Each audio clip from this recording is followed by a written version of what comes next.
Hi friends, welcome back to our channel. Friends, మన channel cricket సంబంధించిన ప్రతి చిన్న అప్డేట్ మన ఛానల్లో రెగ్యులర్గా వస్తుంటాయి. ఇంకా మన ఛానల్ని సబ్స్క్రైబ్ చేసుకోకపోతే ఫ్రెండ్స్ వెంటనే సబ్స్క్రైబ్ చేసుకోండి అండ్ పక్కన ఉన్న బెల్ని యాక్టివేట్ చేసుకోండి. అండ్ అదే ఇంకా మన వీడియోని లైక్ చెప్తే ఫ్రెండ్స్ వెంటనే లైక్ చేసి మన వీడియోలోకి తినట్లేదు. ఫ్రెండ్స్ తప్పకుండా లైక్ చేయండి. లైక్ చేసి మన వీడియో మార్కెట్కి ఫాస్ట్ రీచ్ అవుతుంది. ఇక ఐపీఎల్ 2025లో మ్యాచ్ నెంబర్ 59 వచ్చేసి ఆర్సీబీ వర్సెస్ ఎల్ఏజీ. ఈ మ్యాచ్ మాత్రం ఎల్ఏజీకి మోస్ట్ ఇంపార్టెంట్ అని చెప్పుకోవచ్చు.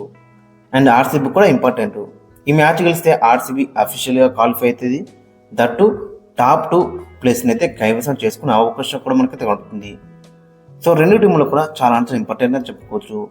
ఆర్సీబీ ప్రస్తుతం టేబుల్లో సెకండ్ ప్లేస్లో అవుతుంది. 11 మ్యాచ్లో 8 గెలిచింది, 3 ఓడిపోయింది. 16 పాయింట్స్ అయితే ఉన్నాయి వీళ్ళ దగ్గర ప్రస్తుతానికి. ఇక మరోవైపు ఎల్ఏజీ టేబుల్లో 7th ప్లేస్లో అవుతుంది. 11 మ్యాచ్లో 5 గెలిచింది, 6 ఓడిపోయింది. 10 పాయింట్లు అవుతున్నాయి వీళ్ళ దగ్గర ప్రస్తుతానికి. నెట్ రన్ రేట్ కూడా చాలా మైనస్లో అవుతుంది. అవుట్ సైడ్ ఛాన్స్ అవుతుంది ఖచ్చితంగా మరి. సో చూడాలి మరి ఏ విధంగా రాన్స్ అనేది ఇంట్రెస్టింగ్ కనబడుతుంది. ఇక ఈ మ్యాచ్ వచ్చేసి అక్కడ ఎల్ఏజీ యొక్క హోమ్ గ్రౌండ్ ఎక్నా స్టేడియంలో జరగబోతుంది. ఇక్కడ యూజువల్గా చూసుకుంటే గత సీజన్లో లో అంటే లో స్కోరింగ్ మ్యాచ్ అయితే మనం చూసినాం. బట్ ఈ సీజన్లో చూసుకుంటే బ్యాట్కి బాల్కి మధ్య మంచి కాంట్రిబ్యూషన్ అయితే కనబడుతుంది. సో కాబట్టి 180 ఈజీగా మనం చూసే అవకాశం అయితే కనబడుతుంది. ఇక ఇక్కడ స్టార్స్ ఒకసారి మనం చూసుకుంటే మొత్తం 19 మ్యాచ్లో 8 మ్యాచ్లు ఫస్ట్ బ్యాటింగ్ వేసి గెలిచిండు, 10 మ్యాచ్లు సెకండ్ బ్యాటింగ్ వేసి అయితే గెలిచిండు.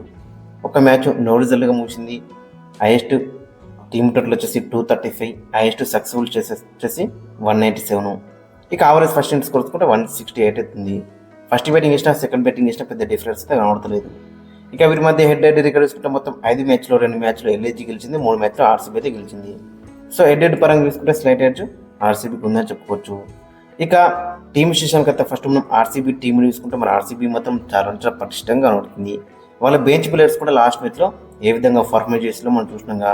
మెయిన్ ప్లేయర్స్ ఇద్దరు లేరు అక్కడ, Phil Salt and Josh Hazlewood లేడు. బట్ వాళ్ళ ప్లేస్లో రిప్లేస్మెంట్గా వచ్చిన లుంగి ఎంగిడి, జాకబ్ బెత్తలు ఏ విధంగా పర్ఫార్మెన్స్ చేసినా మనం చూసినాం. సో చాలా పటిష్టంగా కనబడుతుంది ఆర్సీబీ అయితే. జాకబ్ బెత్తలు లాస్ట్ మ్యాచ్లో మనం చూసినాగా 55 అయితే స్కోర్ చేసిండు. 33 బాల్స్లో 8 4s 2 6s 166 స్ట్రైక్ అవుతున్నాయి. చాలా బెటర్ రానిచ్చిన చెప్పుకోవచ్చు.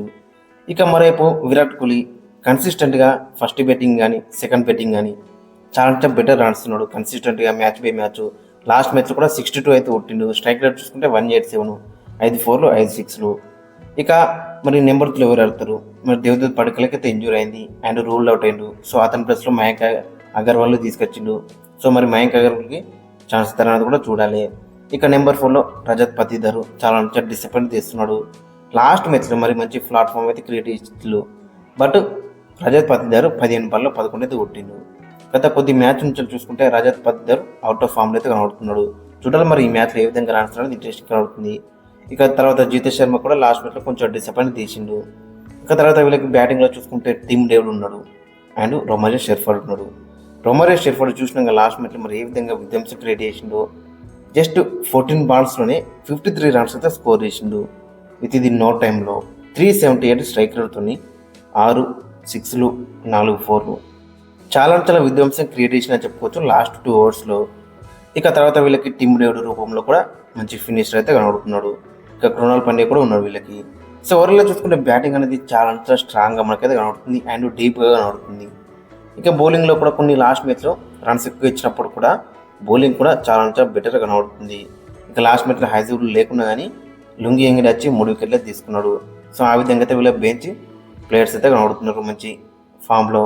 ఇక కృణాల్ పాండ్యా కూడా లాస్ట్ మ్యాచ్లో 1 వికెట్ తీసుకున్నాడు. భువనేశ్వర్ కుమార్ కొంచెం డిసప్పాయింట్ తెచ్చిండు. 4 ఓవర్లకి 55 రన్లు తెచ్చిండు. ఇక తర్వాత చూసుకుంటే ఎస్ఐలు లాస్ట్ మ్యాచ్లో చాలా బెటర్ రానిచ్చిండు. ఇనిషియల్గా కొన్ని రన్స్ ఎక్కువ ఇచ్చినప్పుడు కూడా లాస్ట్ ఓవర్ ఆ రన్స్ అయితే డిఫెండ్ చేసి మ్యాచ్ అయితే గెలిపించిండు. ఇక స్పిన్ బౌలింగ్లో చూసుకుంటే శివ శర్మ కొన్ని రన్స్ ఎక్కువ ఇచ్చినప్పుడు కూడా 1-2 ఓవర్లు అయితే ఇంత దగ్గర అయితే మంచిగా కనబడుతున్నాయి. ఇక ఫైనల్ వీళ్ళ యొక్క ప్లేయింగ్ లెవెన్ చూసుకుంటే Virat Kohli, Phil Salt, Jacob Bethell ఓపెనింగ్లో బరిలోకి దిగుతారు. ఇక నెంబర్ 3లో మయాంక్ అగర్వాల్, 4లో రజత్ పతిదార్, 5లో జితేష్ శర్మ, నెంబర్ 6లో టీమ్ డేవిడ్, నెంబర్ 7లో రొమారియో షెర్ఫర్డ్, నెంబర్ 8లో కృణాల్ పాండ్యా, నెంబర్ 9లో భువనేశ్వర్ కుమార్, నెంబర్ 10లో Josh Hazlewood Lungi Ngidi, number 11లో ఎస్ దైల్, ఇంపాక్ట్ ప్లేయర్ శ్రేయస్ శర్మ. ఇక్కడ మనం మెయిన్గా చూసేది ఏంటంటే ఒకవేళ ఇక్కడ ఫిల్ సాల్ట్ రికవర్ అయితే అతను ఆడతాడు, లేదంటే జాకబ్ బెత్తలు కంటిన్యూ అవుతాడు.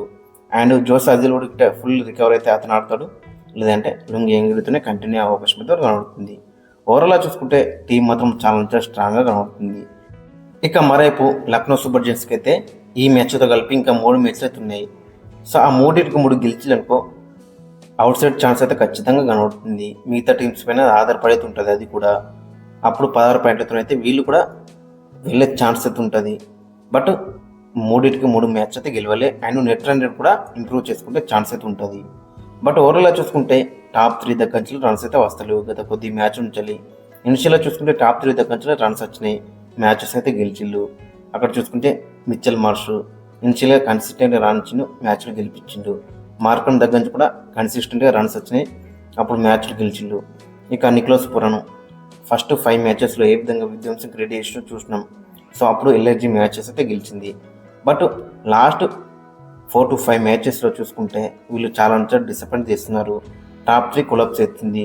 ఇక తర్వాత రిషబ్ పంత్ దగ్గర నుంచి రన్స్ అయితే వస్తలేవు. ఫస్ట్ మ్యాచ్ కంచెల్లి లాస్ట్ మ్యాచ్ దాకా 11 మ్యాచ్లు ఆడితే ఎల్ఎస్జీ అందులో ఒక దాంట్లో ఒక హాఫ్ సెంచరీ కొట్టిండు. బట్ అది కూడా మంచి స్ట్రైక్ రేట్తో అయితే కాదు.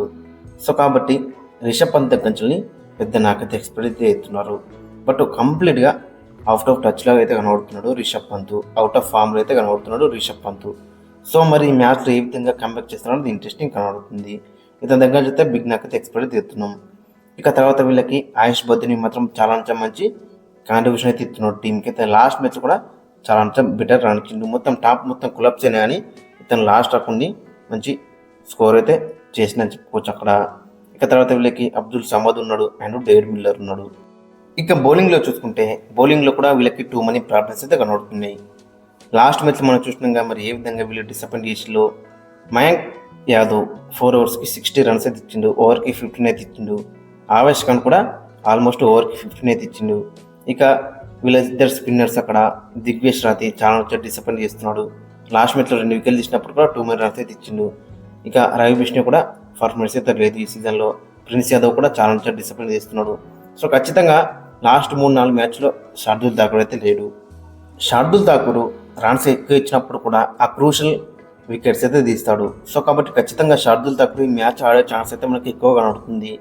అండ్ లాస్ట్ మ్యాచ్లో ఆకాష్ సింగ్ కూడా చాలా బెటర్ రాణించిండు. 4 ఓవర్స్ ఇచ్చిండు, 30 రన్స్ మాత్రం ఇచ్చిండు, 7.5 ఎకనంతో 2 వికెట్లే తీసుకున్నాడు. చాలా బెటర్ రాణించిన చెప్పుకోవచ్చు. మరి షార్దుల్ ఠాకూర్ ఏ ప్లేస్లో వస్తారనేది ఇంట్రెస్టింగ్ కనబడుతుంది. ఇక ఫైనల్గా వీళ్ళకు ప్లేయింగ్ లైన్ అక్కడ మనం చూసుకుంటే Mitchell Marsh and Adam Markram ఓపెనింగ్లో బరిలోకి దిగుతారు.